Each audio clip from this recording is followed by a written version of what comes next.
Bismillahirrahmanirrahim. Assalamualaikum warahmatullahi wabarakatuh. Alhamdulillahirrahmanirrahim. Wassalatu wassalamu ala asyrafil mursalin wa ala alihi wa sahbihi.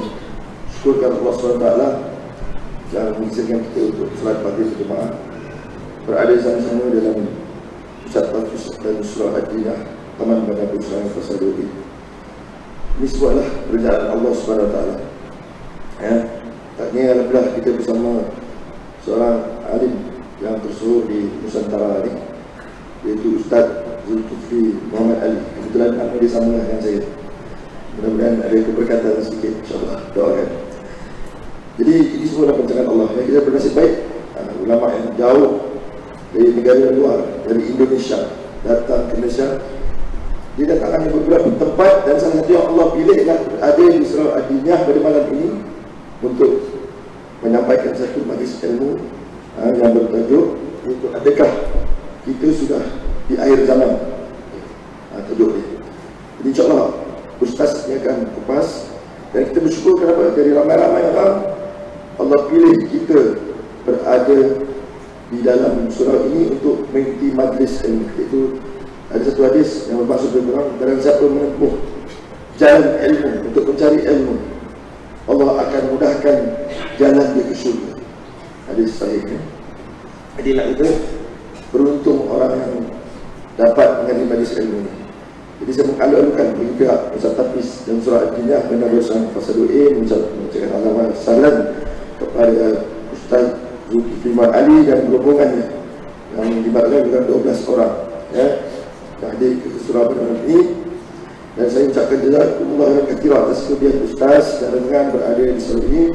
Mudah-mudahan apa yang kita buat pada malam ini dapat redha dan juga mendapat barakah daripada Allah SWT. Dengan itu saya dengan tidak bermasa mempersilakan Al-Fadhil Ustaz untuk menyampaikan. Terima kasih Ustaz.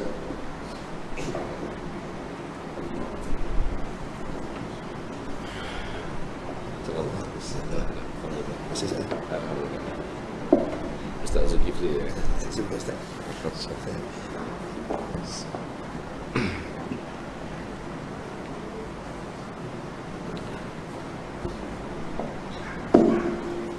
Bismillahirrahmanirrahim. Assalamualaikum warahmatullahi wabarakatuh. Alhamdulillahi rabbil alamin wal 'aqibatu lil muttaqin wala 'udwana illa 'alal zalimin. Ashhadu an la ilaha illallah wa ashhadu anna sayyidana wa habibana Muhammadan abduhu wa rasuluh la nabiyya ba'dah. Qala Allah subhanahu wa ta'ala fi muhkami tanzilihi ba'da al-'iyadhi billah minasy syaithanir rajim. Bismillahirrahmanirrahim. Ya ayyuhalladzina amanu taqullaha wa qulu qawlan sadida yuslih lakum a'malakum wa yaghfir lakum dhunubakum wa man yuti'illaha wa rasulahu faqad faza fawzan 'azima. Allahumma arhamna bil Qur'an wa sadaqallahul 'azim. Wa qala an-nabiy sallallahu alaihi wasallam, ala inni qad ji'tukum biha bayda'a naqiyyah layluha kanahariha la yazighu anha ba'da dhalika ila halik. Amma ba'du, ma'asyiral muslimin wal muslimat, mu'minin wal mu'minat, hadirin wal hadirat, akramani wa arsyadani wa iyyakumullah jami'an. pujian dan syukur kita kehadirat Allah Azza wa Jalla.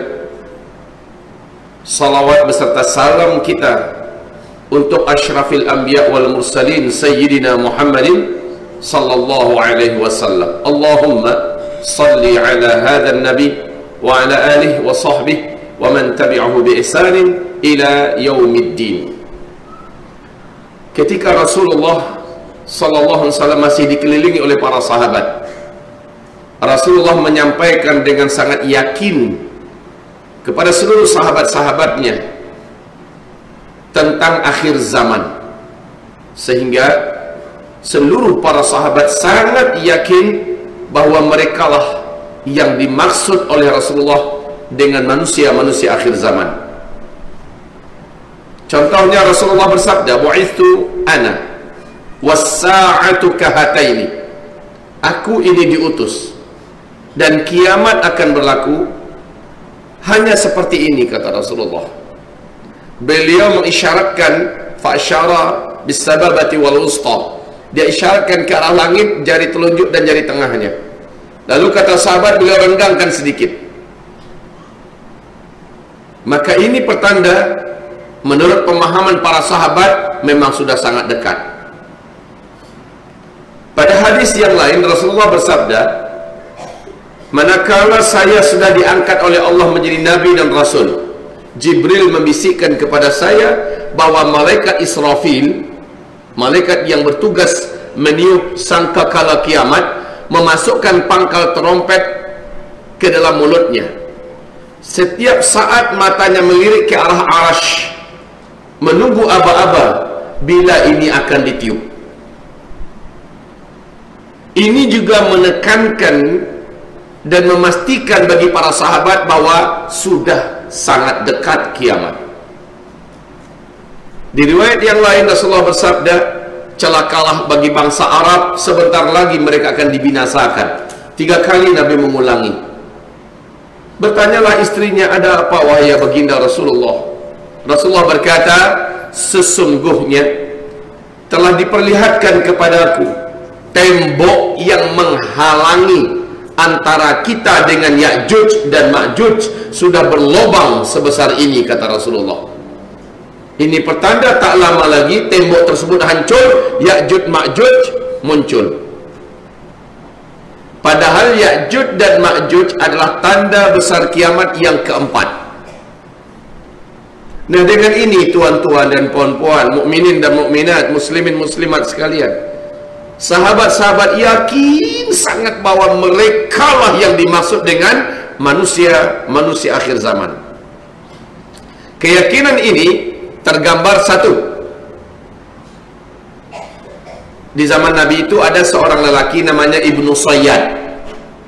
Seluruh ahli hadis, seluruh ulama, seluruh pengkaji dan pensyarah Islam pasti tahu dengan nama Ibnu Sayyad.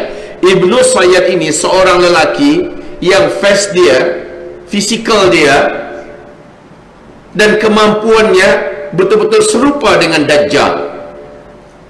Laki-laki ini tidak mau mendekat kepada Rasulullah SAW dan tidak mau bersahabat, bertemu teman dengan para sahabat-sahabat Nabi. Dia hanya memata-matai dari jauh, tapi dia memiliki kecepatan yang luar biasa. Begitu cepatnya.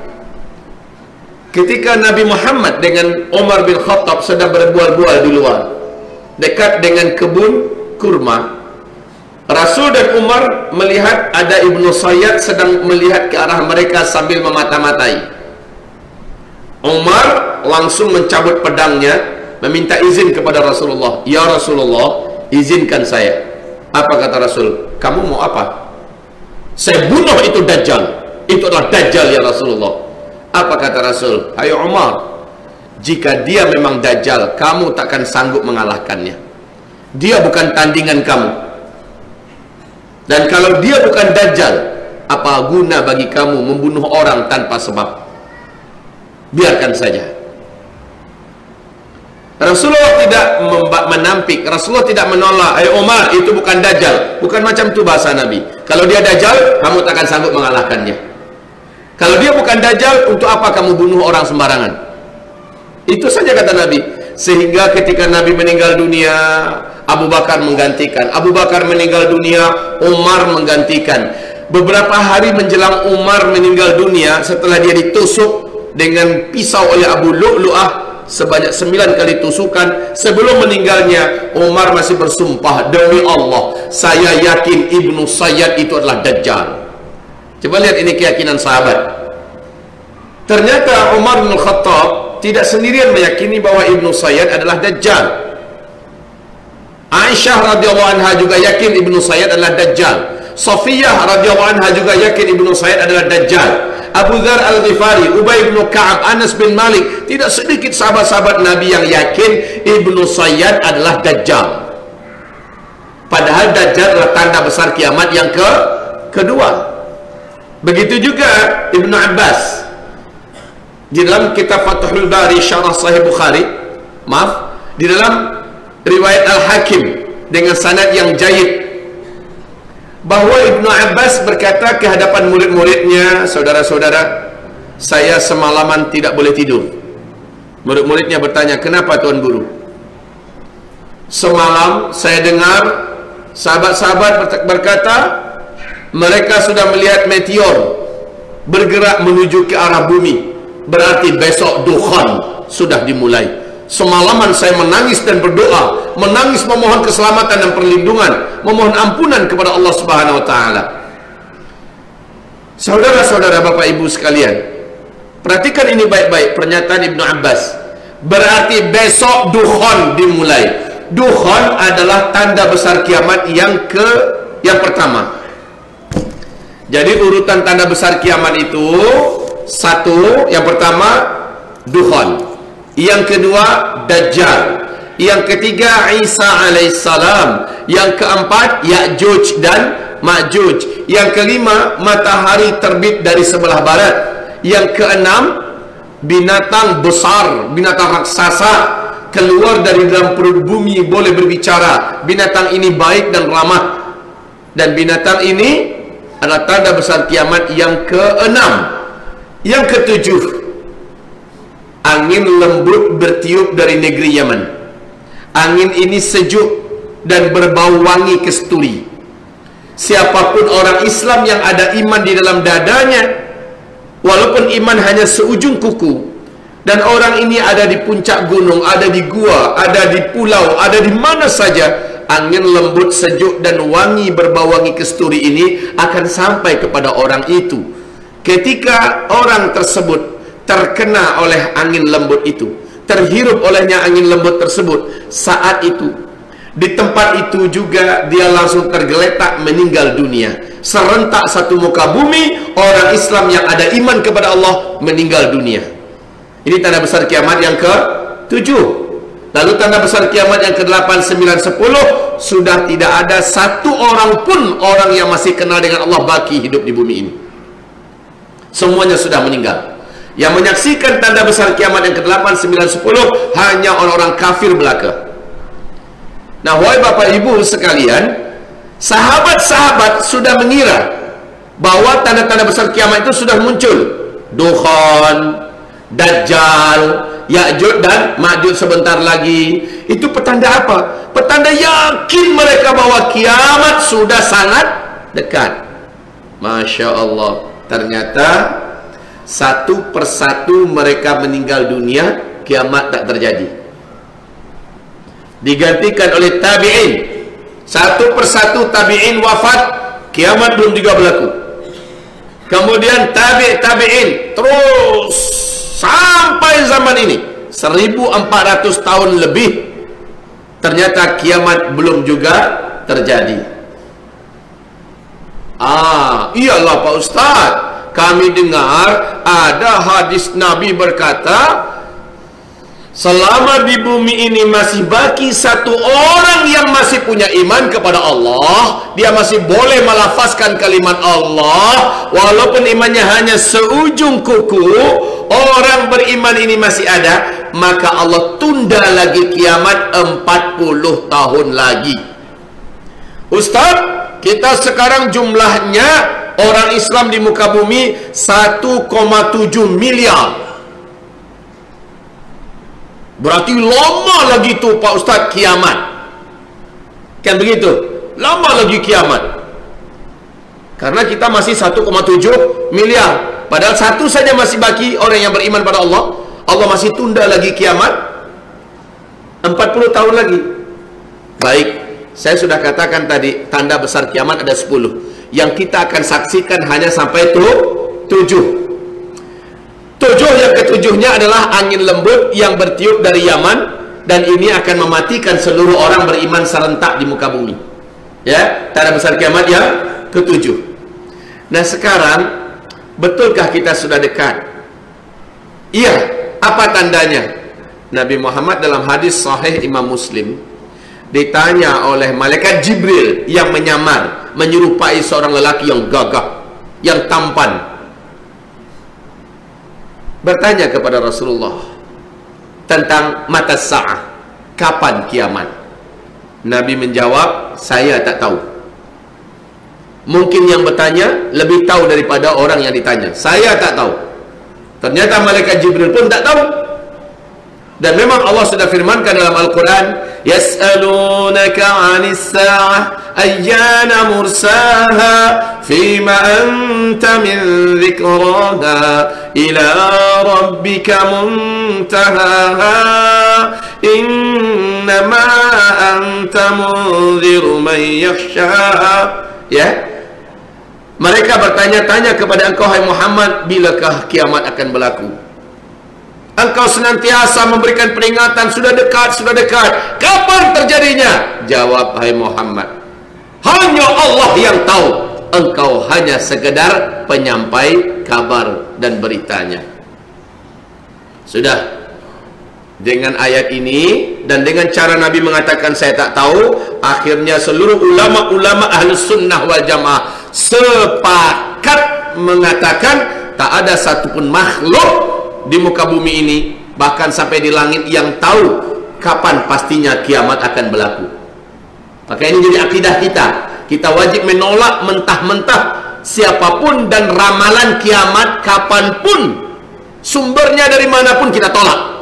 Walaupun dari seorang kiai besar, seorang khalifah kutub, seorang syekh kabir berani mengatakan, wah, hafiz Quran 30 juz, semua kitab kuning dalam kepalanya, semua ilmu-ilmu apa dalam kepalanya, dia boleh berjalan di atas awan, tidak basah kena air, tidak terbakar oleh api, janggutnya dari sini sampai ke menara Petronas panjangnya, dan dia memberikan kabar kiamat akan berlaku tarikh anu, bulan anu, tahun anu.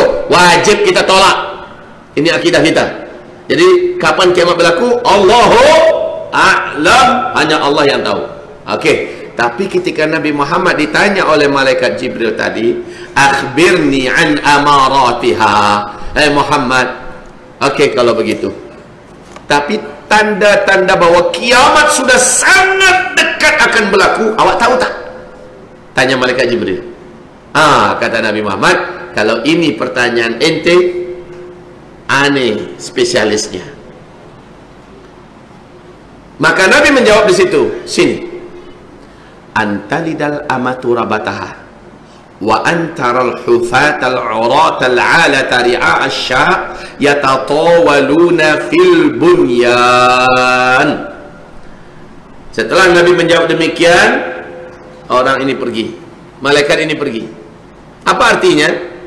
Apabila nanti engkau hidup dan engkau temukan satu zaman, orang yang hidup pada zaman itu sebelumnya mereka hidup miskin, kere, fakir, hanya penggembala ternak, saking miskinnya mereka tak sanggup nak membeli selipar, mereka bertelanjang dada. Tiba-tiba mereka kaya raya, menjadi kuaya raya,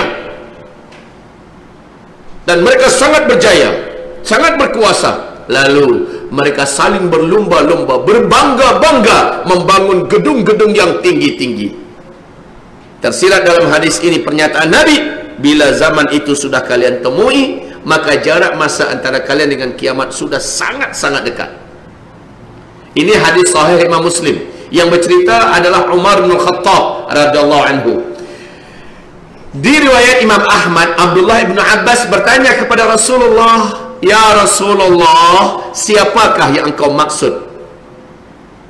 Miskin, kere, fakir, penggembala ternak, tidak beralas kaki, bertelanjang dada, tiba-tiba menjadi kaya raya dan sangat berkuasa, dan mereka saling berlomba-lomba dan berbangga-bangga membangun gedung-gedung yang tinggi-tinggi. Ya Rasulullah, siapa yang engkau maksud?"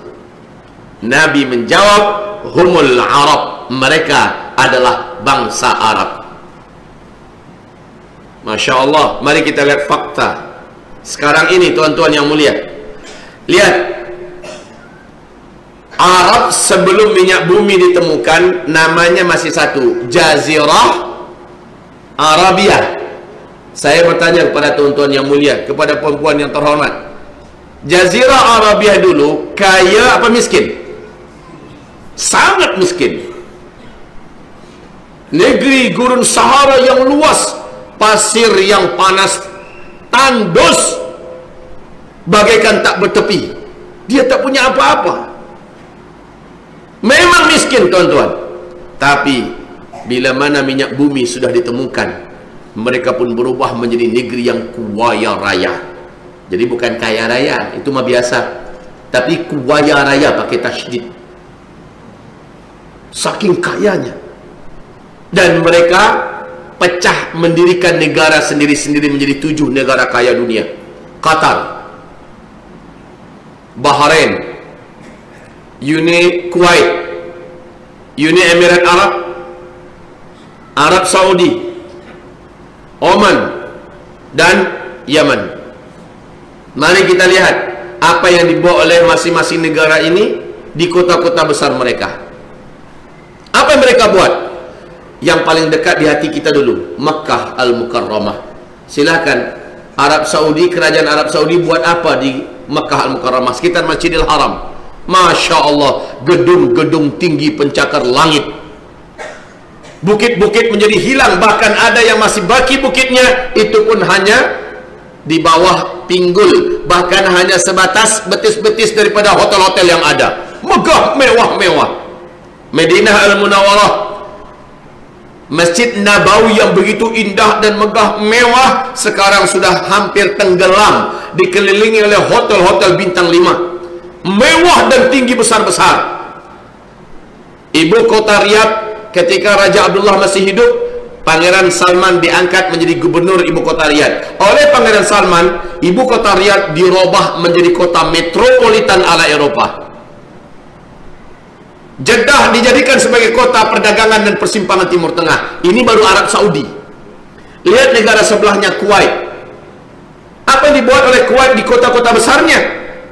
Semua pembangunan yang sedang dilakukan di Kuwait mengalahkan standar pembangunan kota-kota yang ada di Eropa, yang ada di Amerika. Masya Allah. Kuwait harus angkat tangan dan menyerah dibandingkan negara sebelahnya, Bahrain. Bahrain jauh lebih indah, Bahrain jauh lebih hebat pembangunannya, gedung-gedungnya. Masya Allah. Bahrain mesti tunduk dan mengaku kalah oleh negara sebelahnya, Uni Emirat Arab, Abu Dhabi. Abu Dhabi tercatat sebagai negara termewah, terhebat, negara impian dan negara mimpi dunia. Semua cita-cita manusia ada di Abu Dhabi. Hanya di Abu Dhabi, tuan-tuan, ada mesin ATM yang mengeluarkan gold. Masukkan kad, tekan nombor, digit, beberapa digit, keluar emas 1 kilo. Itu hanya di Abu Dhabi. Hanya di Abu Dhabi ada kereta, ada bus yang mulai daripada kulitnya, peletnya, rangkanya, semuanya emas. Cuma ada di Abu Dhabi. Jangan tanya pembangunannya, semuanya Masya Allah. Dengan izin Allah Azza wa Jal, insya Allah bulan ke depan, itu Februari awal, saya dengan izin Allah dapat jemputan untuk berdakwah di sana, Abu Dhabi dan Dubai. Nanti saya share foto-fotonya insya Allah, kalau umur panjang lah. Abu Dhabi harus mengaku kalah oleh kota sebelahnya, Dubai. Pemegang rekod gedung tertinggi nomor 1 di dunia sampai hari ini masih di Dubai. Ternyata bukan Tokyo, ternyata bukan Sydney, bukan Melbourne, bukan Prancis, London, tidak, Dubai. Nama gedungnya Burj Khalifah, tingginya 828 meter. Kalau kita ada di bawahnya, melihat gedung itu macamnya. Tapi gedung ini sekarang sedang dalam proses dikalahkan oleh gedung yang sedang dibangun di tepi Laut Merah di kota Jeddah oleh orang terkaya nomor 1 Arab Saudi, Pangeran Al-Walid bin Talal, yang sedang membangun gedung namanya Kingdom Tower. Tingginya gedung itu, kalau Burj Khalifah 828 meter, maka Kingdom Tower 1,2 kilometer. Masya Allah. Baru-baru saja Kuwait mengumumkan akan mendirikan gedung yang juga melampaui angka 1 kilometer pula. Masya Allah. Pangeran Muhammad bin Salman sudah menyampaikan kepada seluruh dunia cita-cita besarnya, bahwa 2030 sudah berdiri sebuah kota terindah, termahal, termegah, terhebat di dunia, dekat berbatasan dengan Yordania, masih di tepi Laut Merah, namanya kota Neom, yang menghabiskan dana 660 triliun, maaf, 6.600-an triliun lebih uangnya. Masya Allah. Saya tak tahu bahasa triliun ini apa, dan saya tidak pernah, kalau angka nolnya tak berapa itu. Ya Allah, ya Rabbana, wahai ibarallah yang kami muliakan, 12 digit nolnya. Ibarallah, dulu mereka miskin, mereka tidak punya apa-apa, tiba-tiba mereka menjadi kaya raya dan sangat berkuasa. Hari ini mereka saling berlomba-lomba membangun gedung-gedung yang tinggi-tinggi. Jika zaman itu sudah kalian temukan, kata Nabi, jarak masa antara kalian dengan kiamat sudah sangat-sangat dekat. Nah, Masya Allah, siapa yang baru pulang umroh baru-baru ini, bahkan di Ponbinbit kita pun boleh lihat, di YouTube boleh kita lihat, bahkan beberapa sahabat kami yang baru saja pulang daripada Tanah Suci, benar-benar nyata Bapak, Ibu, bahwa tepian padang pasir, bukit-bukit yang ada sudah mulai menghijau. Rasul mengatakan, kiamat tidak akan berlaku sampai Arab kembali menghijau. Sekarang sudah berlaku. Sungai-sungai bukan lagi mengalir airnya, tetapi sudah banjir di sana. Masya Allah. Pada tahun 2011, Imam Masjidil Haram namanya Syekh Su'ud Shuraim, dalam khutbahnya menyampaikan hal yang sangat mengguncang bagi umat Islam. Apa kata beliau dalam khutbahnya? Kalian lihat dan perhatikan. Hai umat Nabi Muhammad, Rasulullah pernah mengajak Mu'adz bin Jabal radhiyallahu anhu berjalan-jalan di dekat daerah Tabuk. Lalu apa kata Rasulullah? Hai Mu'adz, apabila apabila daerah ini sudah mulai dibungkusi salji, maka itu antara ubun-ubun engkau dengan kiamat sudah sangat dekat sekali. Salji turun pertama kali di Tabuk 2009, hanya semata kaki. 2011 sudah 1 betis tingginya. Sekarang salji yang ada di Tabuk sudah 1 meter, sampai ke Riyadh, bahkan Mekah ke Madinah beberapa areanya sudah ada yang berbungkus salju. Masya Allah, ibadallah, apakah ada petanda yang lebih terang daripada ini? Allahumma salli ala Sayyidina Muhammad. Perhatikan kembali, di dalam hadis yang sahih menurut syarat Bukhari dan Muslim, Rasulullah bersabda, la taqumu sa'ah hatta yahsiral furatu bi jabalin an dhahab yaqtatilun nas alaih fayuqtalu kullu mi'atin 99 fayaqulu kullu rajulin minhum la'alli akuna ana alladhi anju. Kiamat tidak akan terjadi, kiamat tidak akan berlaku sampai terlebih dahulu sungai Ufrat di Irak mengering. Di Timur Tengah itu ada 3 sungai paling besar, Nil, Tigris, dan Efrat. Kiamat tidak akan terjadi sampai sungai Efrat di Irak mengering. Sungai Efrat ini ulunya adalah di Turki, lehernya Syria, bodinya di Irak, dan ujungnya atau ekornya adalah di Iran. 4 negara. Bodinya ada di Irak. Mari kita lihat. Bulan Februari 2013. Sila dicatat, nak cek di Google pun boleh, ya.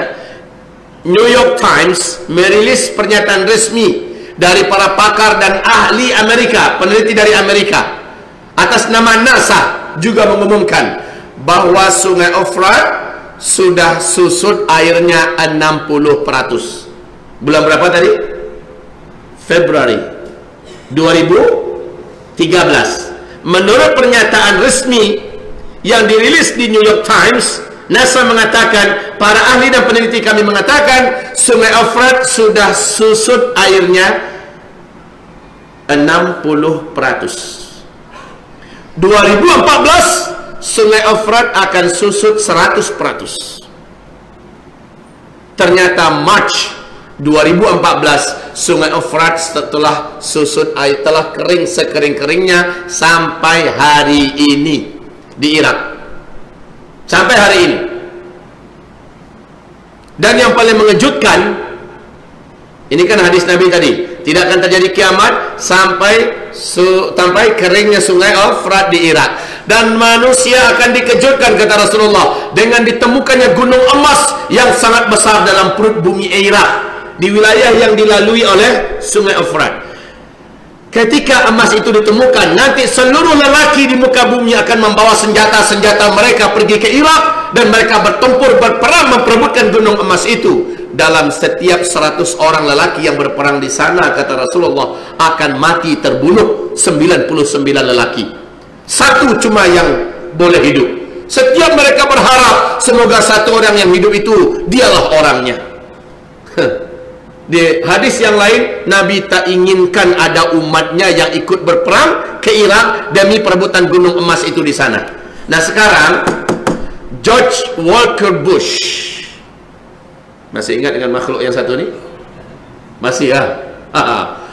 George Walker Bush, George Bush, sebelum dia digantikan oleh Barack Obama, masih sempat berpidato di depan Gedung Putih, dan pidato ini masih ada di YouTube. Apa kata George Bush? Satelit kita telah menangkap adanya potensi emas yang sangat besar di dalam perut bumi Irak. Amerika Serikat selaku polis dunia akan memastikan emas ini aman dari para penjahat-penjahat yang tidak bertanggung jawab. Wah, bahasanya macam dia bukan penjahat saja. Yang paling penting kita ingat sekarang, setelah kita telah menemukan potensi emas yang sangat besar di bumi Irak. Lihat hadis Nabi yang tadi yang saya baca. Tidak akan terjadi kiamat sampai keringnya Sungai Efrat, dan nanti manusia dikejutkan dengan penemuan gunung emas yang sangat besar di dalam perut bumi Irak yang nanti akan muncul. Karena sebuah hantaman dia akan muncul.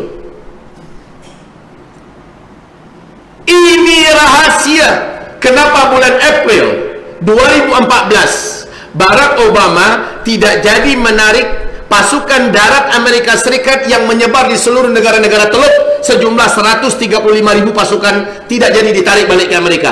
Padahal Amerika Serikat sudah tak mampu lagi membiayai tenteranya yang ada di negara-negara Teluk, tapi tetap dipertahankan. Ini sebabnya karena mereka melihat ada potensi emas yang sangat besar di Irak. Kemudian naiklah Donald Trump naik menjadi presiden. Donald Trump malah menambahkan lagi tambahan pasukan, tentera-tentera Amerika dikirim lagi lebih banyak menuju ke Irak.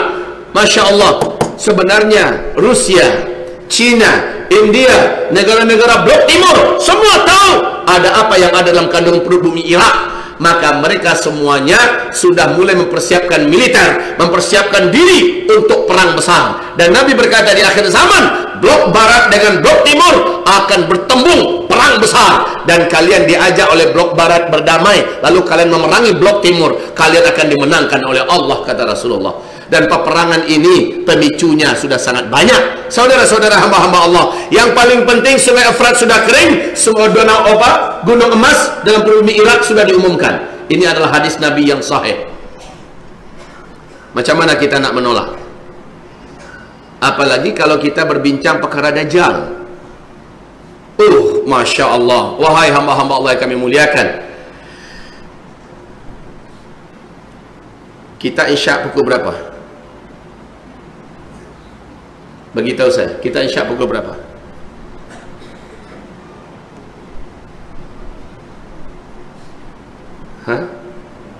Pukul berapa? 8.32. Sekejap lagi. Baki 2 minit aja lagi. Macam mana baiknya? Kita solat isyak dulu, habis tu kita lanjut sikit lagi, boleh? Okey ya? Kita solat isyak dulu. Okey? Kita sepakat? Kita solat isyak, habis tu kita lanjut sikit lagi, habis tu kita tanya jawab.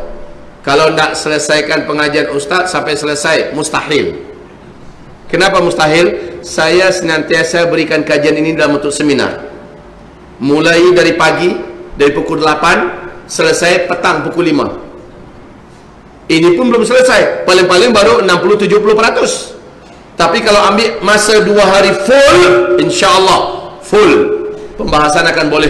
Saya bacakan ni ayatnya, ni hadisnya, ni faktanya, ni ayatnya, ni hadis, ni faktanya.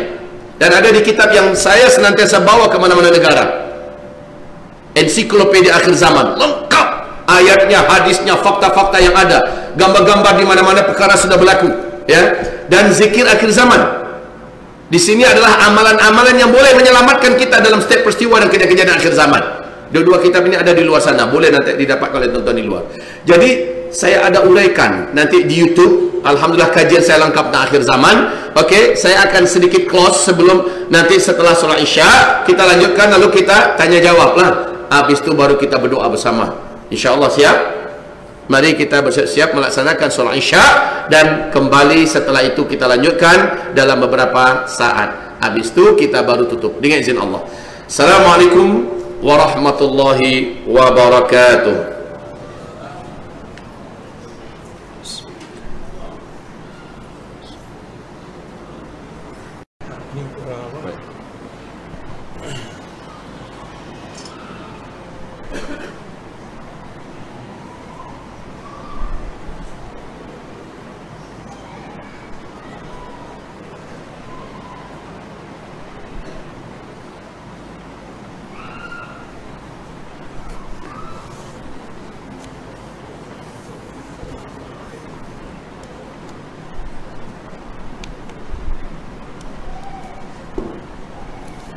Bismillahirrahmanirrahim. Assalamualaikum warahmatullahi wabarakatuh. Alhamdulillah, taqabbalallahu salatal isya jama'atan minna wa minkum.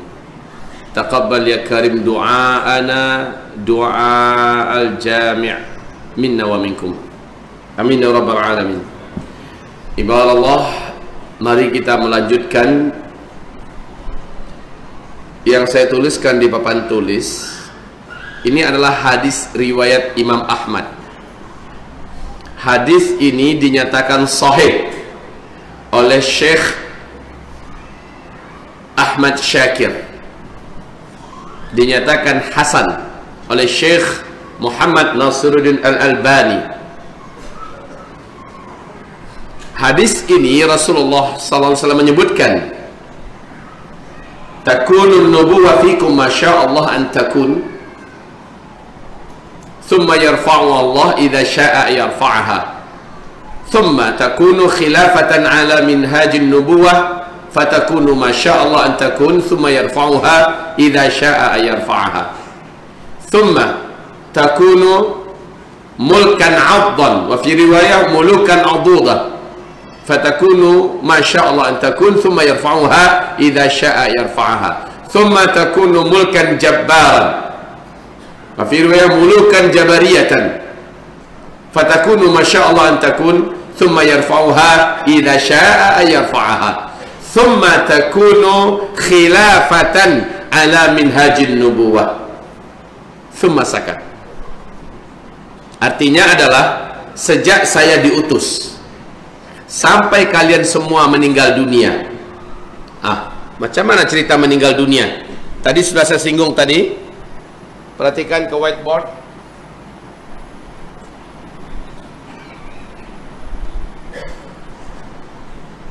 Tidaklah terjadi kiamat, kata Rasulullah SAW, sampai berlaku terlebih dahulu 10 tanda besar kiamat. 10 tanda besar kiamat ini seperti 10 butir-butir marjan. Satu butir marjan berlubang di bawah tembus sampai ke atas, sehingga dapat dimasukkan satu tali. Maka satu butir marjan dengan butir marjan yang lain terhubung oleh tali di tengah-tengahnya, dan di bagian bawah tali dikasih simpul, sehingga tertahanlah butir-butir marjan itu. Kata Rasulullah, yuqta'u sirk, ketika simpul tersebut diputus, digunting, apa yang berlaku tuan-tuan? Meluncurlah butiran yang paling bawah. Butir pertama jatuh, yang kedua macam mana? Menyusul. Lama jaraknya atau langsung? Langsung, cepat, cep, cep, cep, cep, cep, cep. 10 butiran itu akan keluar. Maknanya 10 tanda besar kiamat. Apabila yang pertama sudah terjadi, maka yang kedua akan menyusul dalam waktu cepat. Jaraknya tidak pakai 1000 tahun atau 100 tahun, 10 tahun, tidak, tapi dalam waktu yang sangat berdekatan. Dan 10 tanda besar kiamat ini seluruh dunia akan merasakan, menyaksikannya. 10 tanda besar kiamat ini, 4-nya akan terjadi pada fase keempat. Ini tanda besar kiamat yang pertama. Terjadinya dukhan, yaitu kabut tebal yang teramat sangat tebal lagi panas, bersatu dengan awan, dengan asap yang panas, menyelimuti bumi selama 40 hari 40 malam. Bumi gelap gulita, tidak ada yang mampu melihat apapun. Orang tidak boleh membezakan bila malam bila siang. Sehingga para sahabat bertanya, macam mana kami nak membezakan salat? Nabi mengatakan, kira saja telapak tangan kalian dekatkan ke wajah, tak sanggup melihat apapun. Pada itu siang hari, tak sanggup melihat apa-apa. Dukhan akan terjadi apabila terjadi hantaman meteor. Ini hantaman meteor. Riwayat hantaman meteor ini adalah dari Ibnu Abbas yang tadi saya bacakan hadisnya. Ketika meteor mendekati bumi, Ibnu Abbas yakin besok dukhan sudah dimulai. Dari mana Ibnu Abbas tahu? Dia bukan seorang astronomi, bukan seorang ahli fisika, tapi beliau mengetahui masalah ini. Pasti Rasulullah yang menginformasikan kepada sahabat. Dari mana Rasulullah tahu? Pasti Allah yang memberi ilmu kepada Nabi Muhammad. Jadi hantaman meteor inilah yang akan menimbulkan dukhan. Saya katakan tadi ada simpul di bawah. Ketika simpul itu diputus, keluarlah yang pertama. Simpul itu adalah meteor. Meteor ini merubah kehidupan secara total di muka bumi. Rasulullah bersabda, setelah meteor ini nanti kalian semua kembali ke zaman seperti saya, zaman seperti beliau, yaitu kendaraan kalian kembali kepada kuda, senjata kalian akan kembali kepada pedang, panah, tombak. Thumma udtum min haitsu badatum wa udtum min haitsu badatum wa udtum min haitsu badatum. Nanti kalian semua kembali seperti zaman sekarang. Jadi jangan heran kalau seorang ahli fisika dunia, bapak fisika dunia, namanya Albert Einstein, apa kata beliau ketika ditanya oleh 2000 wartawan seluruh dunia, 2000 jurnalis seluruh dunia bertanya kepadanya, kira-kira menurut pandangan engkau seperti apa perang dunia ketiga? Semula dia tidak nak menjawab, tapi karena dipaksa akhirnya dia menjawab. Apa kata Albert Einstein? Saya tak tahu senjata apa yang akan kalian gunakan dalam perang dunia ketiga, tapi yang pasti semua teknologi modern, semua senjata canggih yang hari ini kalian ciptakan, untuk perang dunia ketiga. Semuanya tidak ada yang boleh digunakan. Kalian semua nanti akan perang dengan senjata manual. Masya Allah. Seorang Albert Einstein menjawab demikian. Steve Jobs, kita masih ingat dengan nama ini, termasuk orang terkaya di dunia, pemilik Apple. Sebelum matinya, di hadapan ribuan karyawannya, dia berpidato. Dan pidatonya ini sudah ditranslate ke seluruh bahasa dunia. Kalau di newspaper kami, Republika di Indonesia, terbit 2 kali terbitan. Apa pernyataan Steve Jobs? Setelah saya nanti tidak ada, setelah nanti saya mati, kalian semua tak lama lagi kembali ke zaman batu. Ini pernyataan Steve Jobs. Steve Jobs, Albert Einstein bukan orang bodoh. Mereka adalah para saintis, para ilmuwan, ahli. Dan mereka bicara bahwa masa depan tanpa teknologi. Padahal kita sekarang sedang mulai menuju puncak teknologi. Ternyata Rasulullah mengatakan, kalian semua nanti akan kembali ke zaman kuda, akan kembali ke zaman tombak, panah, dan pedang. Itulah cara kalian hidup saat itu nanti. Maka Masya Allah kaum muslimin, meteor akan menabrak bumi di akhir zaman, kata Rasulullah, akan menimbulkan petaka besar di muka bumi, sehingga dukhan dimulai. Dan dukhan ini adalah azab bagi orang kafir, azab bagi orang Islam yang suka maksiat, suka dosa. Tapi kata Rasulullah, orang beriman yang amalnya bagus, orang beriman yang soleh dan taat, sebelum hantaman meteor lalu terjadi dukhan, ketika dukhan terjadi, orang beriman selamat semuanya. Beriman yang soleh, yang taat, selamat semua.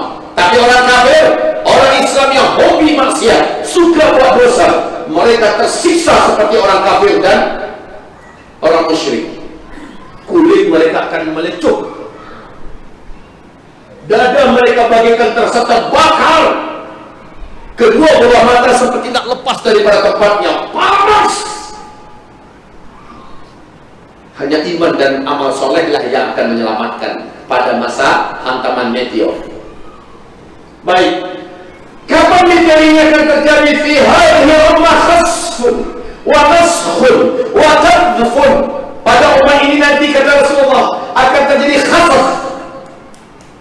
Khasaf yaitu banyaknya terjadi bagian bumi ini yang terbelah, tenggelam karena tsunami, reruntuhan bukit-bukit, sehingga banyak yang tenggelam, air laut naik, banjir di mana-mana.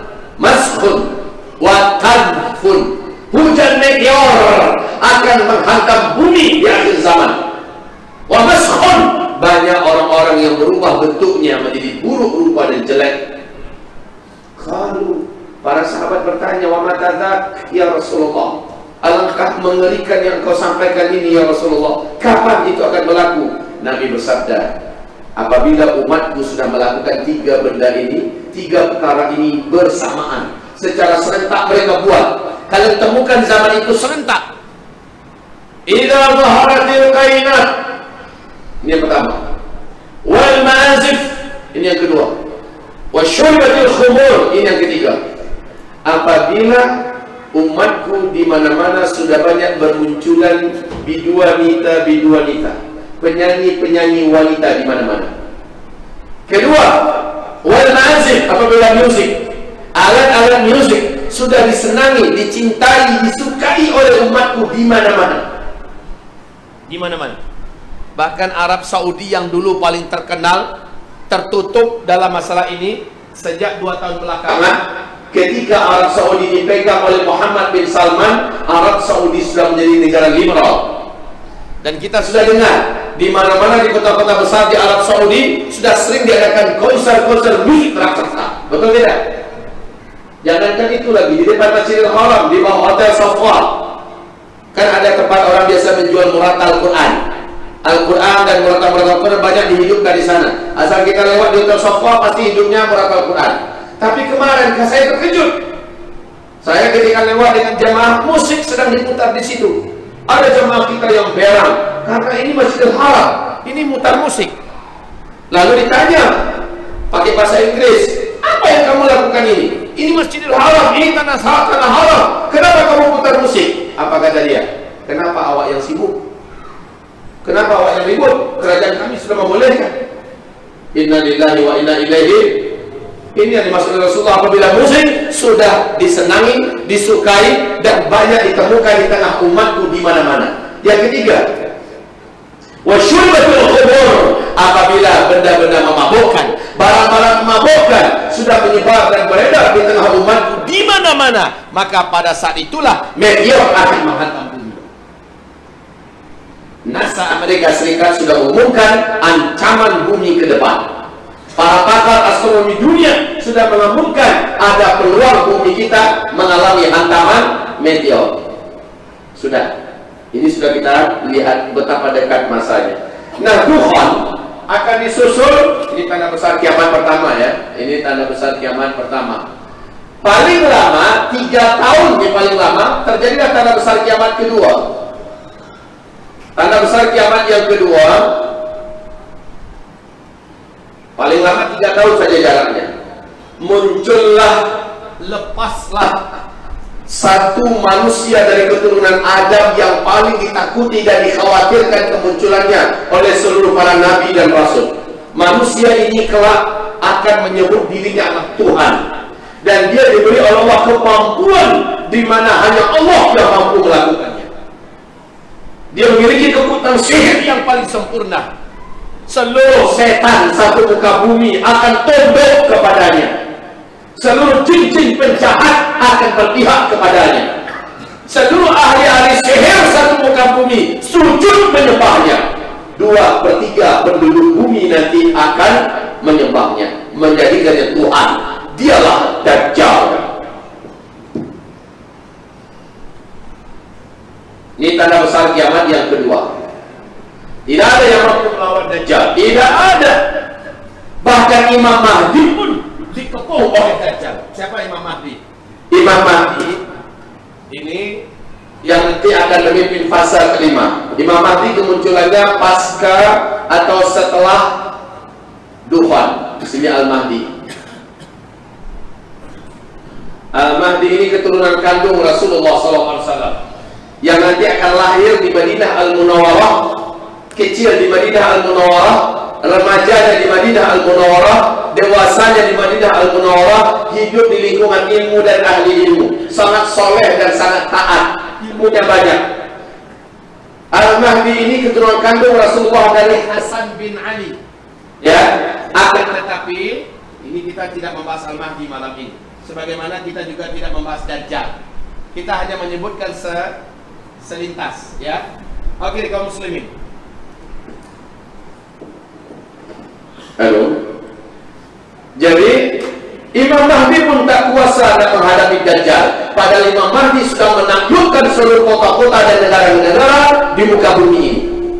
Imam Mahdi sudah mempersatukan umat Islam satu muka bumi. Tapi Dajjal mengepungnya dan Dajjal siap untuk membunuhnya. Ketika itu barulah Allah turunkan anti Dajjal yang mampu menghabisi Dajjal, yang mampu membunuh Dajjal. Adalah tanda besar kiamat yang ketiga.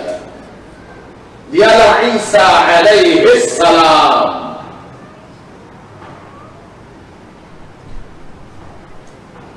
Isa alaihi salam. Jarak dari antara Dajjal dengan Nabi Isa hanya 1 tahun, 2 bulan, 2 minggu sahaja.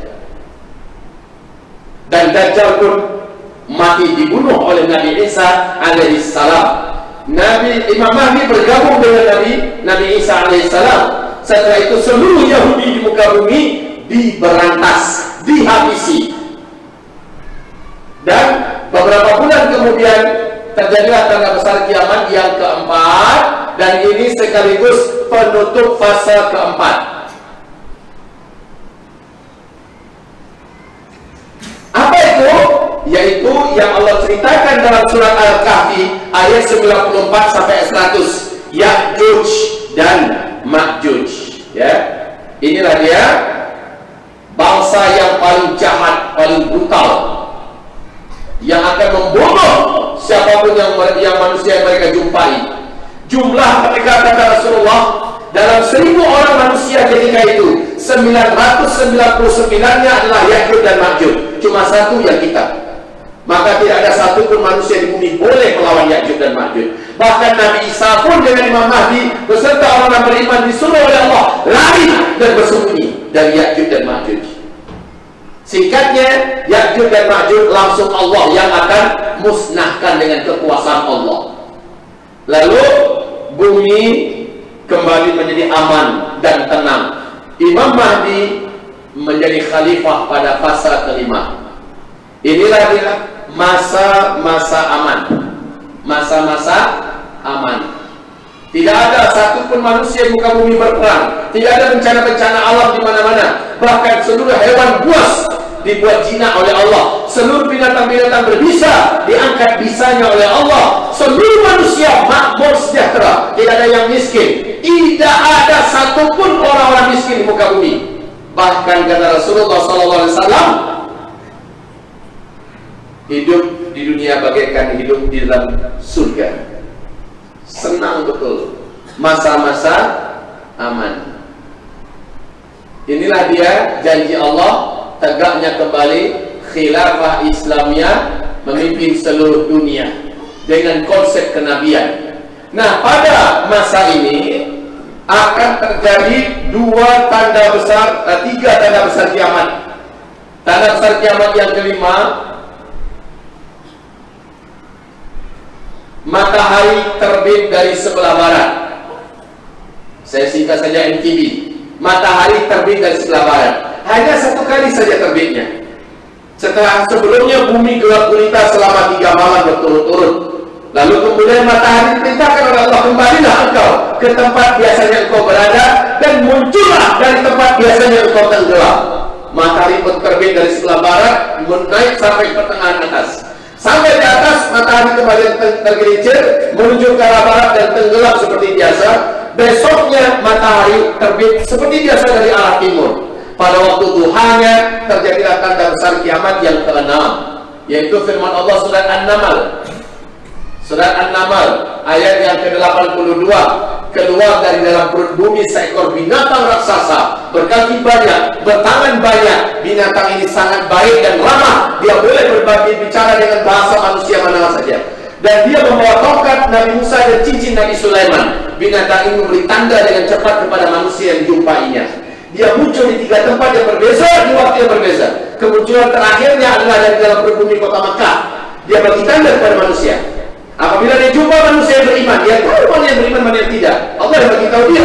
Maka cincin Sulaiman diusapkan ke wajah orang itu. Kata Rasulullah, wajah itu menjadi bersih, menjadi bersinar, putih dan indah. Ketika dia berjumpa dengan orang kafir, ujung tongkat Nabi Musa diketokkan ke atas kepalanya sedikit, menghitamlah wajah orang itu.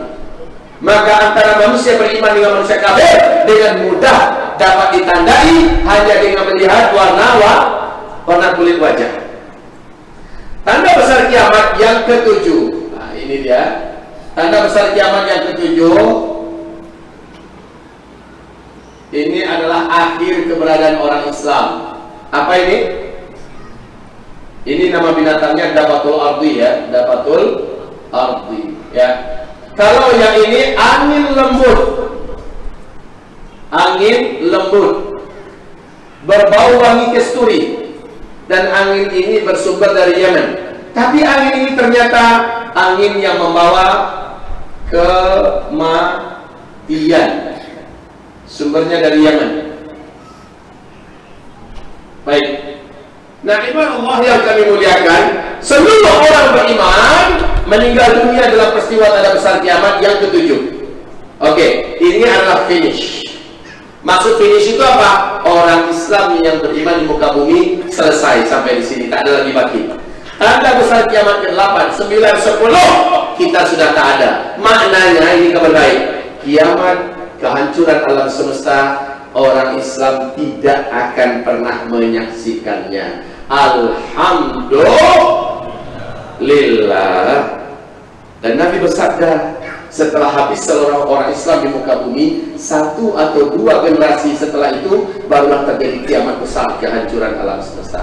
1 atau 2 generasi. 1 generasi menurut ilmu sosial, 1 generasi Menurut ilmu sosial dah 25 tahun.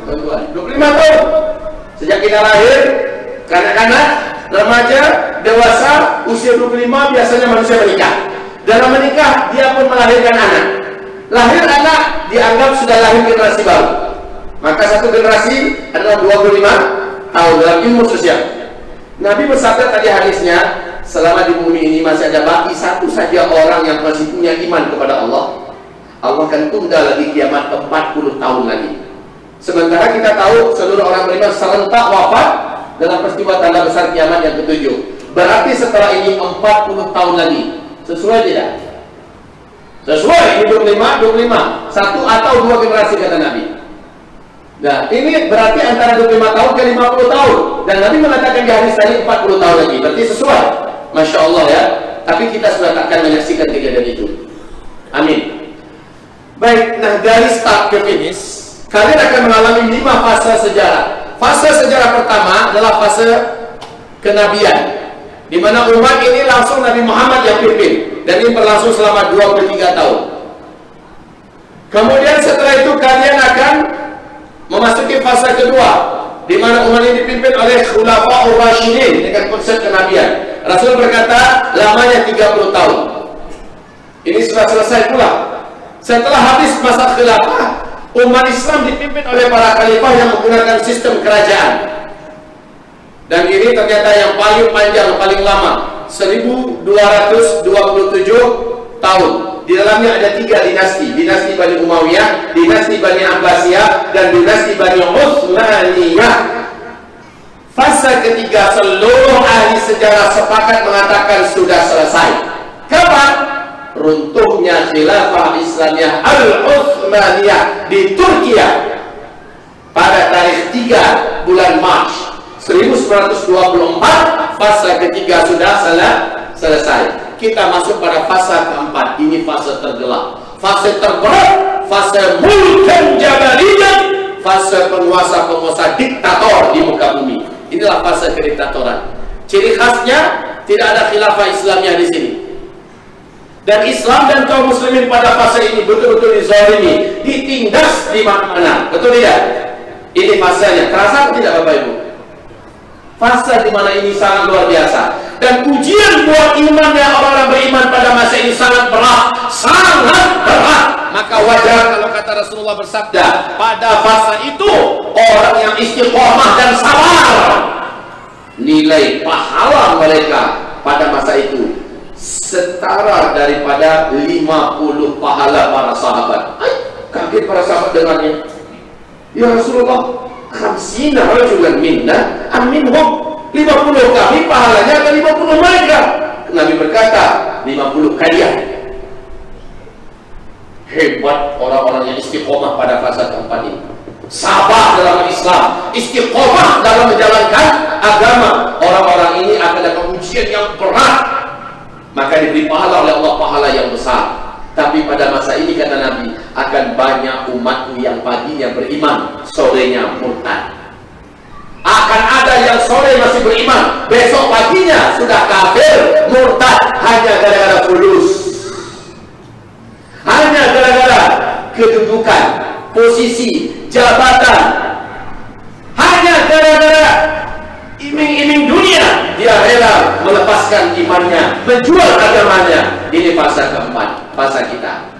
Dan pada fase inilah terjadinya 4 tanda besar kiamat yang pertama. Oke, nah sekarang Rasul bersabda dari start ke finish ini, ternyata ada penjelasan dari Rasulullah berapa lama sebenarnya masa ini. Masya Allah, ini punya kajian khas. Kajian ini disebut dengan umur umat Islam dari start ke finish. Umur umat Islam. Saya tak bahas dulu sekarang. Silakan buka YouTube, dengarkan kajian saya. Buka YouTube, tulis saja nama saya, Zulkifli Muhammad Ali. Itu keluar semua. Atau Usman Media TV Channel. Usman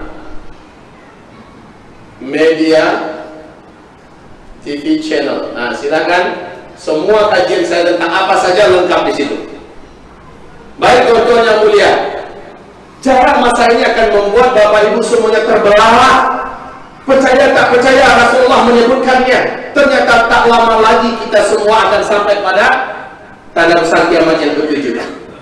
Wahai hamba-hamba Allah yang kami muliakan, bila mana Bapak mendengarkan kajian tentang Dajjal, kajian tentang Dajjal ini ada 3 tanda besar. 1, 2 Romawi, 3 Romawi.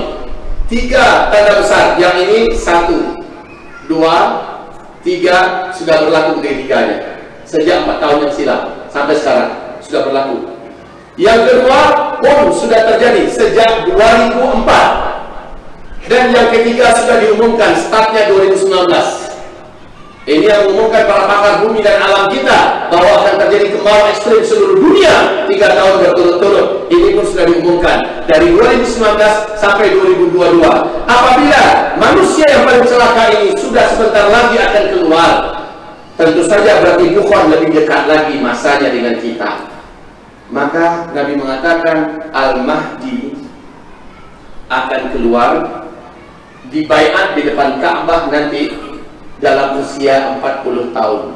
Di hadis yang lain mendekati usia 40 tahun dia akan dibaiat di depan Ka'bah antara rukun Hajar Aswad dengan maqam Ibrahim. Tanda-tanda kemunculan Al-Mahdi, kata Rasulullah, apabila sudah terjadi huru hara di seluruh dunia, khususnya Timur Tengah. Apabila salji sudah turun di negeri Arab, apabila sungai Efrat sudah kering airnya dan ancaman perang dunia akan terjadi, apabila seorang raja yang menguasai Mekah Madinah meninggal dunia, ada 3 putra mahkota yang keturunannya akan saling bergaduh dan ribut. Dan sejak Februari 2015 Raja Abdullah wafat, digantikan oleh Pangeran Salman. Ketika itu ada 3 putra mahkota, Pangeran Salman, Pangeran Talal, dan Pangeran Mukrim. Dan sekarang anak-anak para putra mahkota ini sedang bergaduh, ribut hebat-hebatan, betul tidak? Kita semua mendengarkan ya wafatnya seorang raja penguasa Mekah dan Madinah. Dan 3 putra mahkota setelahnya, keturunannya akan saling bertemu memperebutkan kekuasaan Mekah Madinah. Rasulullah berkata, tidak satu pun dari mereka yang akan memimpin Mekah Madinah, karena Mekah Madinah akan langsung dipimpin oleh keturunan kandungku Al-Mahdi, kata Rasulullah. Masya Allah. Wafatnya Raja Kaisar. Setelah itu, apabila terjadi tahun bencana, tahun-tahun bencana, ini tahun ini yang akan berlaku adalah gempa-gempa di mana-mana. Gunung-gunung Merapi meletus, tsunami di mana-mana, kehancuran ekonomi global. Seluruh dunia akan kembali dipaksa menggunakan emas dan perak sebagai mata uang. Uang kertas kalian pada saat itu sudah tidak akan berlaku lagi. Orang akan kembali menggunakan emas dan perak. Jadi percayalah Pak, Bitcoin atau electronic money tidak akan berjaya menguasai dunia. Karena ke depan masih di masa jayanya uang kertas ini, kita semua akan menyaksikan kembalinya dunia menggunakan emas dan perak. Percayalah, karena ini ada hadisnya dari Nabi Muhammad, uang kertas kalian pada masa itu, kata Rasulullah, akan berserakan di pinggir jalan, dipermainkan oleh budak-budak kecil kalian, seperti daun-daun menguning yang berguguran jatuh dari batang pohonnya. Dan manusia satu kembali menggunakan emas dan perak. Jadi saran saya kepada tuan-tuan yang mulia, kalau ada punya uang sekarang, kalau ada punya uang, ada rezeki itu, langsung belikanlah emas 1 gram, 2 gram. Ada rezeki, belikan 1 emas, 1 mayang. Kalau di Indonesia saya katakan, kalau ada rezeki belilah 1 kilo, 2 kilo. Tertawa mereka di Indonesia. Saya tahu yang ketawa ini karena duit nih. Tapi yang diam saja, sementara dia punya kemampuan, sudah dibuat. Siapa yang buat? Cina. Cina sudah buat. Amerika Serikat sudah buat. Rusia sudah buat. Inggris sudah buat. Negara-negara besar dunia sudah mulai mengumpulkan emas sebanyak-banyaknya. Mereka tahu bahwa masa depan uang dunia akan kembali menggunakan emas. Kehancuran ekonomi global akan terjadi, ya, ekonomi global. Dan orang terkaya nomor 2 dunia, Bill Gates, sudah mengatakan 2018 akan start menuju kehancuran ekonomi global paling mengerikan. Dan kemudian setelah itu ibadah Allah yang kami muliakan, pada tahun ini pula kita akan menyaksikan nanti perang yang terjadi di mana-mana. Perang. Al-Mahdi akan muncul ketika seluruh muka bumi sibuk berbunuh-bunuhan. Perang di mana-mana. Perang. Allahu a'lam apa yang akan terjadi. Makanya kata Rasulullah, pada fase kelima nanti jumlah laki-laki 1 berbanding 50 wanita. Ternyata laki-laki di fase ini banyak yang habis duluan. Ingat tidak perebutan gunung emas di Irak, kata Rasulullah, dalam setiap 100 orang laki-laki berapa orang yang terbunuh?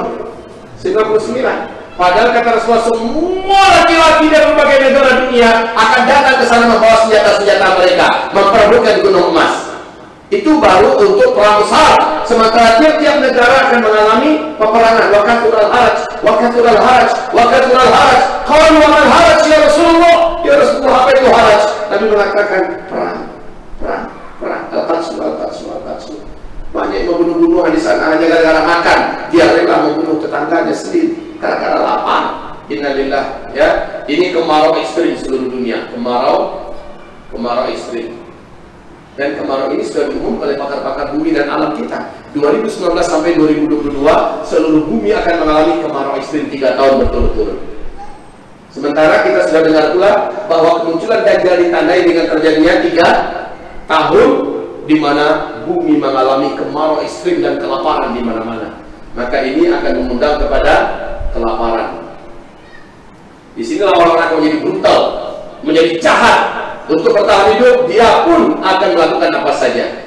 Ya Allah, kemudian Rasulullah mengatakan pada masa ini pula akan dibunuh seorang lelaki yang paling dicintai oleh orang-orang beriman satu muka bumi. Lelaki ini Rasul sebut dalam hadis yang sahih. Nanti tolong baca dalam hadis. Nabi menggelari laki-laki ini memiliki nafsun zakiyah, seorang lelaki yang memiliki jiwa yang bersih, tapi jasanya besar buat Islam. Orang satu dunia ini, orang yang beriman cinta kepadanya, suka kepadanya. Kira-kira siapa orang itu? Entahlah, saya pun tak tahu. Allahu a'lam. Hanya orang-orang yang hanya prediksi saja. Semoga ini juga tidak tepat, karena saya tidak berani memastikan. Yang saya lihat orang yang sangat banyak jasanya buat Islam di muka bumi saat ini, dan dicintai oleh orang beriman, dibenci oleh orang kafir, orang munafik. Satu, Zakir Naik. Ini orang luar biasa, jasanya kepada Islam. Jutaan manusia masuk Islam karena lisannya dan luas ilmunya. Tidak sedikit ahli-ahli pakar agama lain tunduk dan tumbang di depannya, dan ada yang bersyahadat masuk Islam, sehingga dia dianggap berbahaya. India mewajibkan tangkap dia hidup atau mati. Yang kedua, yang punya peluang juga dibunuh, dan ini sudah dipesankan dan disampaikan, yaitu Presiden Persatuan Ulama seluruh dunia, Profesor Dr. Yusuf Al-Qaradawi. Oleh As-Sisi, Presiden Mesir, sudah diumumkan, tangkap Qaradawi hidup atau mati. Ini yang kedua.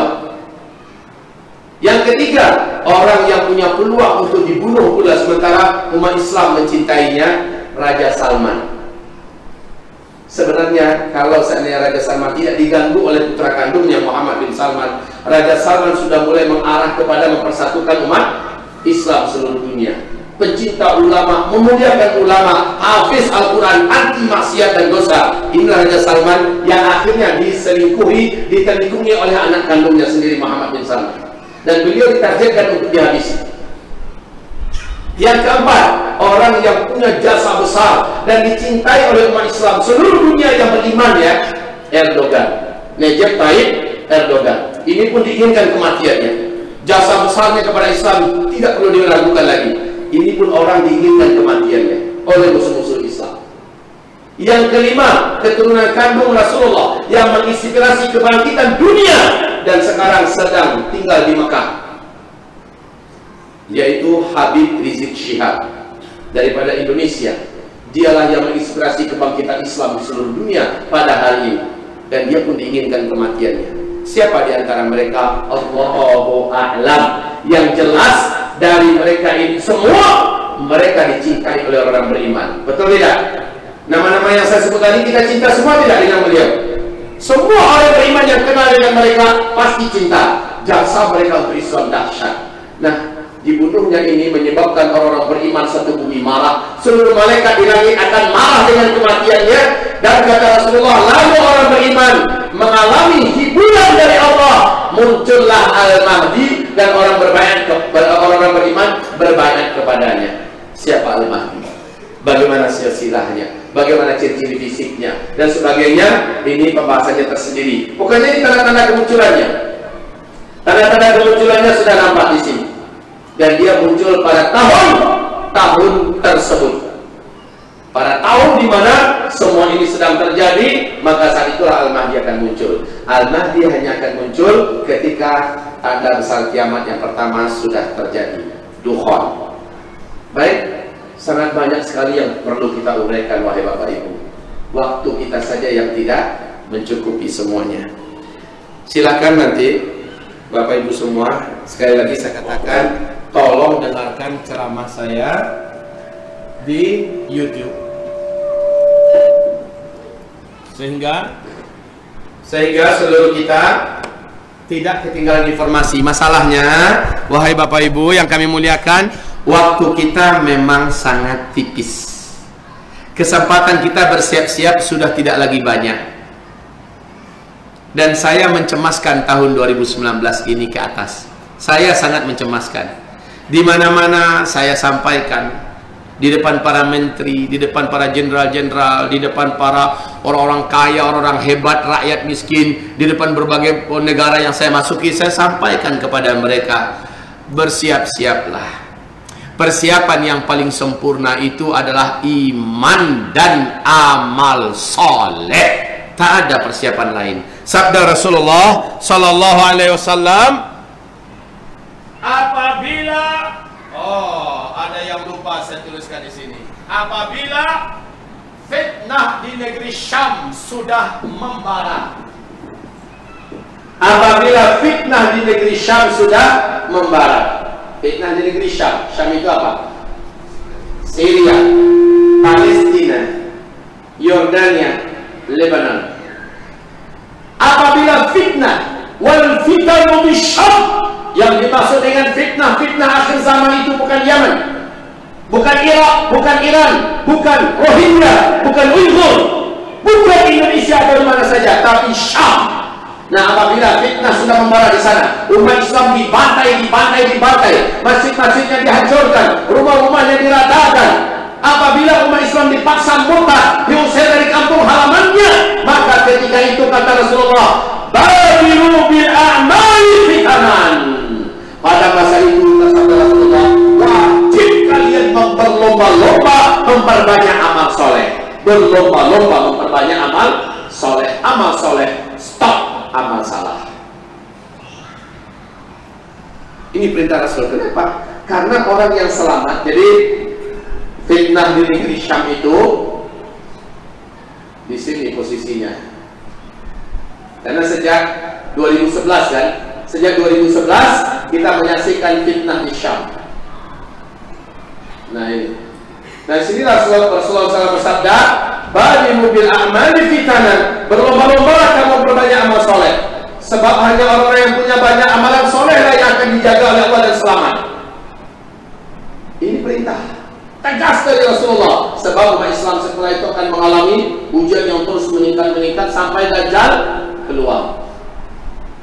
Orang yang punya iman dan amal soleh akan dijaga oleh Allah. Dukhan datang, cuma orang beriman yang amal solehnya banyak yang akan selamat.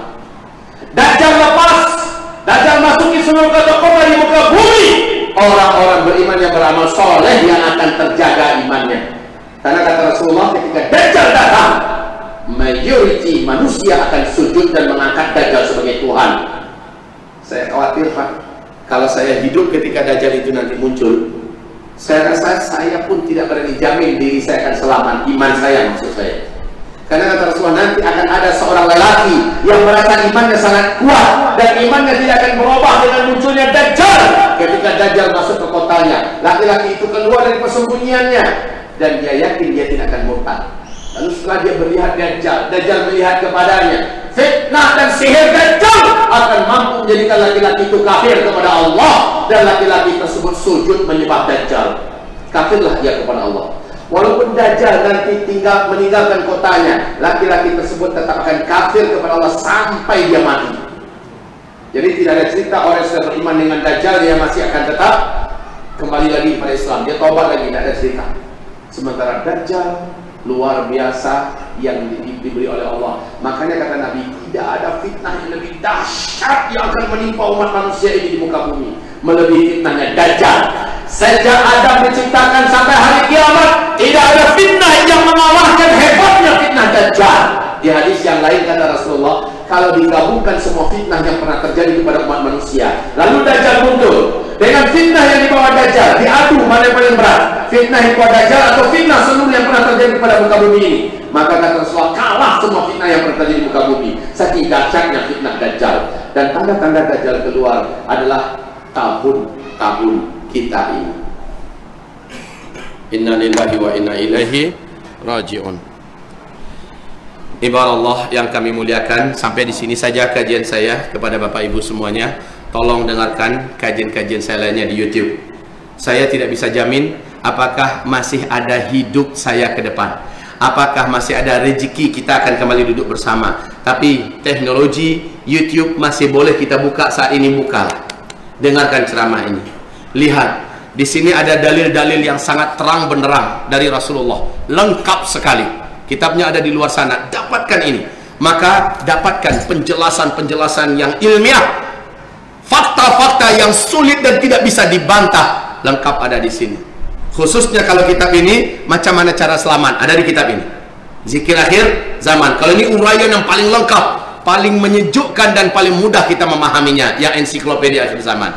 Dapatkan dua kitab ini, baca, karena ini berlakunya di zaman kita. Dan kalau kita tidak membaca, apabila kita tidak lagi menggali, kita sudah dengar satu kali ini tapi kita tidak lanjutkan untuk pelindungan diri, untuk keselamatan keluarga, saya sudah sampaikan.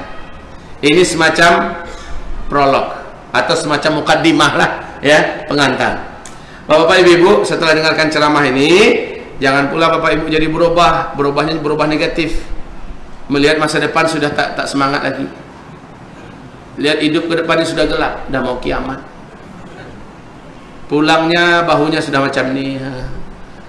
Pak, kenapa macam tu jalannya? Dah mau kiamat. Lalu anak-anaknya yang sudah tamat sekolah menengah atas dipanggil, nak dengar ceramah tadi tak? Betul lah ya, sudah dengar. Mau dekat kiamat kan? Iya. Macam mana? Nak masuk, nak lanjut ke universiti ke? Iya ya, tu apalagi kita punya sijil tak ada guna lagi. Dan nak kiamat, kita fokus ibadah aja lah.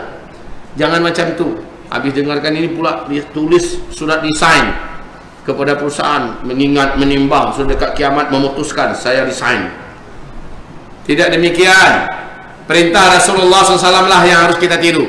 Lihat para sahabat, setelah mereka mendengarkan kiamat sangat dekat dari Rasulullah, langsung seluruh mereka bersemangat dengan hidupnya. Betul tidak? Seluruh sahabat menjadi berubah. Mereka lihat, baki usia saya yang ada, mesti saya isi dengan hal yang paling bermanfaat dalam hidup ini. Saya harus punya amalan yang terbanyak. Maka mereka dalam bisnis pasti mereka jujur dan mereka serius, karena mereka ingin hartanya banyak, dan dengan harta itu mereka boleh berbuat banyak untuk agama. Mereka dalam bekerja, mereka amanah, mereka tidak ingin main-main dan corruption waktu, mereka tidak ingin berkhianat. Masya Allah. Ketika mereka berdakwah, totality mereka dalam dakwah. Ketika mereka berjihad, jangan ditanya, seolah-olah satu-satunya jalan surga adalah melewati musuh-musuh ini. Macam itu semangat mereka. Ketika mereka ibadah, mereka anggap inilah ibadah terakhir, sehingga semuanya maksimal. Ini yang dibuat oleh para sahabat. Saya berharap hal sama terjadi pada kita, Pak.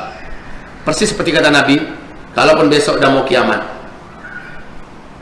hari ini masih ada satu butir biji kurma di tangan kamu yang boleh kamu tanam hari ini. Tanam, kata Rasulullah. Boleh kita tanam hari ini, tanam.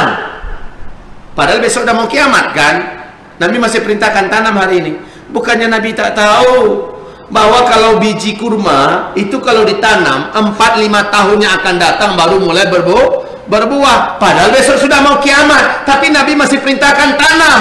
Maknanya adalah sedekat apapun petaka-petaka besar, bencana-bencana, huru-hara dan sebagainya, masih boleh kita buat kebaikan hari ini, yang kebaikan itu mungkin 10-20 tahun yang akan datang baru mulai mendatangkan hasil dan buah. Tak apa, buat sekarang. Karena Allah tak tanya kita, kamu berjaya tak? Kamu berhasil tak? Allah tak tanya itu. Tapi Allah tanya, apa yang sudah kamu buat? Apa yang sudah kamu tanam? Apa yang sudah kamu mulai? Apa yang sudah kamu start? Akan Allah tanya itu.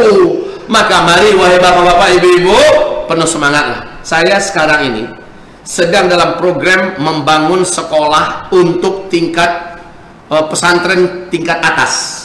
Kalau kami mengatakan tingkat SMA, setelah tingkat menengah pertengahan pertama. Nah, saya bangun 3 lantai besar, dananya juga besar. Ustaz, kan Ustaz mengajarkan sudah dekat mau kiamat, kenapa Ustaz masih bersemangat? Inilah dia hadis Nabi itu, sedekat apapun kiamat, hari ini masih boleh kita nak buat hari ini. Macam itu Pak, penuh semangat. Alhamdulillah, dengan izin Allah bulan April 4 bulan yang akan datang, insya Allah Allah akan kasih saya rezeki anak yang ke-17. Semangat. Ini akhir zaman. Kalau akhir zaman itu harus semangat.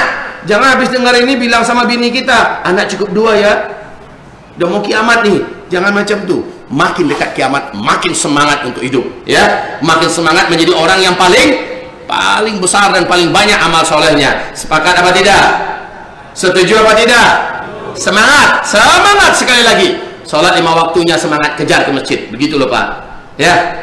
Sholat tahajudnya tolong bangun, walaupun cuma 2 rakaat lalu 1 witir, jadilah. Angkat tangan lama-lama, berdoalah kepada Allah.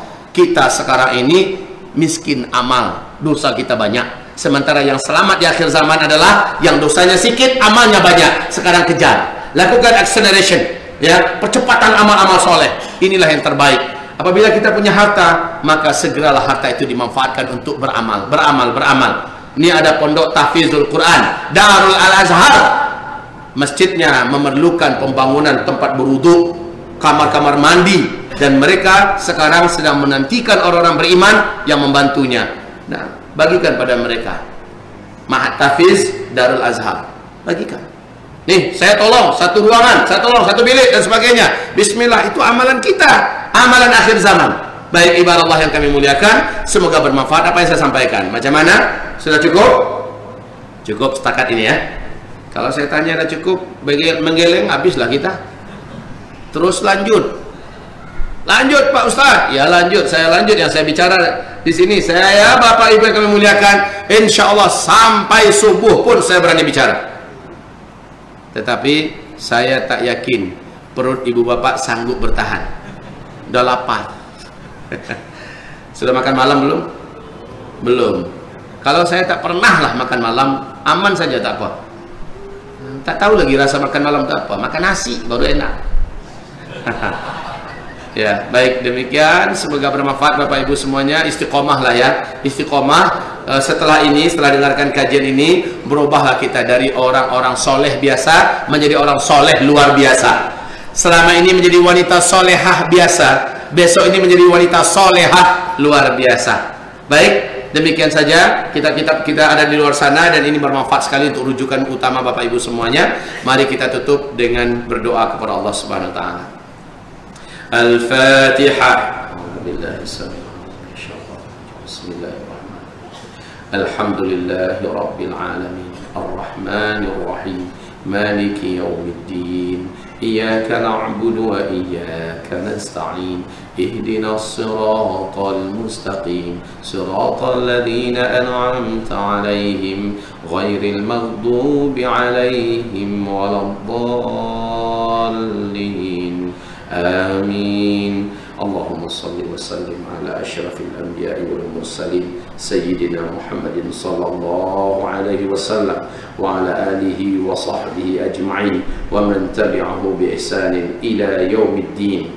Allahumma ighfir lil muslimina wal muslimat wal mu'minina wal mu'minat al ahya'i minhum wal amwat bi rahmatika ya sami'un qaribun mujibud da'wat. Ya Allah, Ya Hayyun Ya Qayyum, birahmatika nastaghith, la haula wa la quwata illa billah. Ya Allah, kuatkanlah iman kami di akhir zaman ini ya Allah.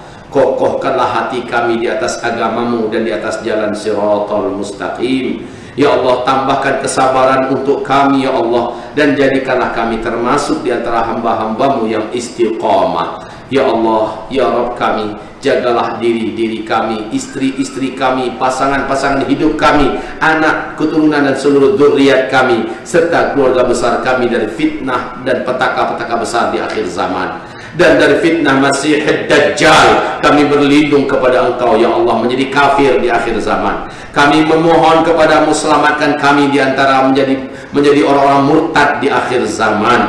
Ya Allah, kuatkan hati kami sehingga kami menyenangi amalan-amalan soleh, dan jadikan kami jijik dan merasa benci dengan dosa, benci mendekati tempat-tempat dosa ya Allah. Wahai Rabb kami, satukanlah hati kami sesama umat yang beriman, sesama umat Nabi Muhammad ya Allah, yang beriman dari Ahlus Sunnah wal Jamaah. Ya Allah, ya Arhamar Rahimin, ya Mujibas Sa'ilin, ya Qadiyal Hajat, ya Rafi'ad Darajat. Ya Allah, ya Arhamar Rahimin, jadikanlah akhir hayat kami mengucapkan kalimat La ilaha illallah. Berilah kami rezeki husnul khatimah, lindungi kami ya Allah dari su'ul khatimah.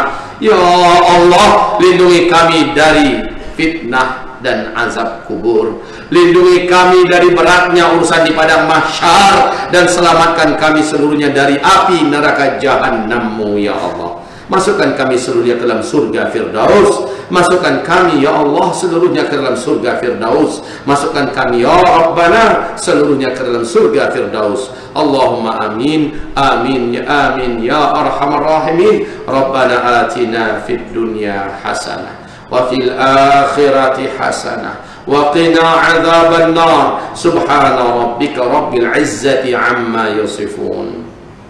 وسلام على المرسلين والحمد لله رب العالمين. اللهم صل على